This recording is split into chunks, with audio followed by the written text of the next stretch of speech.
Halo teman-teman, jumpa lagi dalam cerita anak.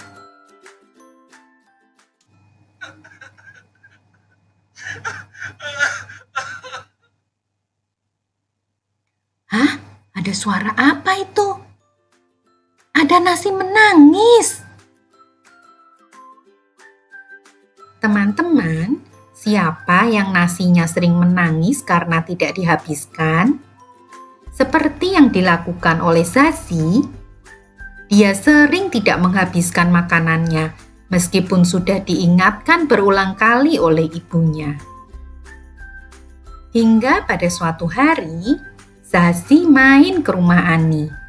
Dia belajar sesuatu di sana, sampai-sampai perilaku buruknya berubah. Kira-kira dia belajar apa ya? Yuk kita simak ceritanya. Pelajaran dari rumah Ani. Ibu memasak ayam kecap kesukaan Zazie. Anak kelas 2 SD tersebut langsung menelan ludah. Dia semangat menyendok nasi. 2 potong ayam dengan cepat pindah ke piringnya. Tidak lama kemudian, Zazie merasa sudah kenyang. Padahal nasi di piringnya belum habis. Dia meringis sambil mendorong piringnya ke depan. Habiskan, Nak. Sayang kan kalau nasinya bersisa? Ibu yang sudah paham kebiasaan Zazie langsung membujuknya. Dengan sedikit kesal, Zazie pun melanjutkan makannya lagi. Sore harinya, Zazie melihat teman-temannya sedang makan bakso di teras rumah kita. Zazie pun ikutan memesan bakso, porsi lengkap dan mie komplit. Seperti biasa, Zazie selalu kenyang sebelum menghabiskan makanannya. Beruntung 3 temannya masih lapar, jadi bakso itu tidak terbuang sia-sia. Zazie memang mempunyai kebiasaan buruk. Apa saja yang dia makan selalu bersisa. Dia hanya nafsu di awal saja. Bu Melian sudah berulang kali menasehatinya. 2, 3 kali Zazie mendengar. Setelah itu, lupa lagi. Kalau kamu tidak menghabiskan makanan, nasi-nasi itu akan mengejarmu nanti.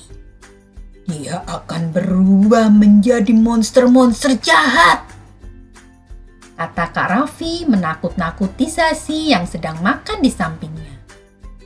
Tapi selama ini nggak ada monster yang menyerangku, jawab Zazie tenang.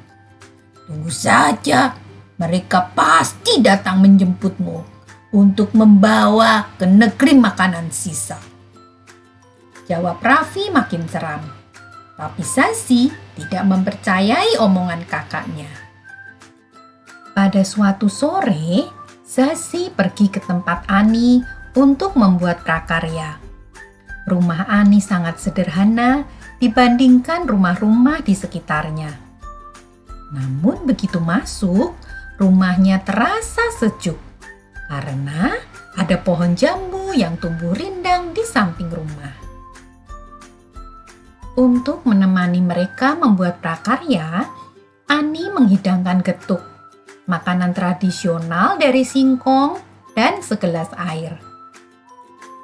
Enak loh sih, cobain deh buatan ibuku sendiri, tawar Ani dengan ramah.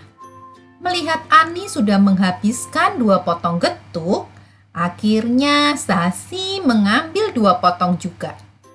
Namun, seperti biasanya, Zazie tidak menghabiskannya. Setengah jam berlalu, mereka sudah asik membuat baling-baling dari kertas origami. Asih, adik Ani, datang dan meminta getuk yang dihidangkan. Sama seperti kakaknya, Asih sangat lahap menikmati kudapan itu. Sasi sampai kagum melihatnya. Tiba-tiba dia ingat dirinya sendiri kalau sedang makan, suka pilih-pilih makanan dan jarang dihabiskan. Setengah jam kemudian, Asih datang lagi. "Kak, makan," pintanya. Ani pamit untuk mengambilkan adiknya nasi. Karena agak lama, Sasi kemudian pergi ke belakang. Dia melihat Asih makan dengan lahap. Lauknya hanya tempe goreng dan sayur asam. Asih tidak berisik, apalagi mengeluh dengan makanan sederhana tersebut. Sasi menatap keduanya sambil berpikir betapa mereka sangat menghargai makanan. Sedangkan dia sendiri dengan gampangnya mengeluh dan tidak menghabiskannya.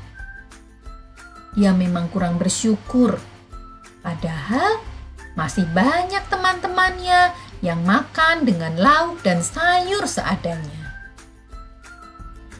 Sejak dari rumah Ani, Sasi banyak sekali berubah. Dia hanya mengambil makanan seperlunya saja, sehingga tidak ada yang terbuang. Bu Ida yang melihat perubahan anaknya sangat gembira. Dia pun makin semangat membuat makanan kesukaan anaknya.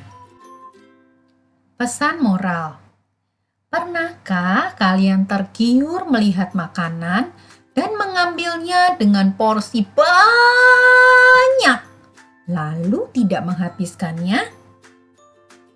Sayang kan kalau terbuang sia-sia? Bersyukurlah dengan apa yang kamu punya sekarang. Karena di luar sana masih banyak teman-teman yang kekurangan. Sampai di sini dulu cerita hari ini. Bye-bye.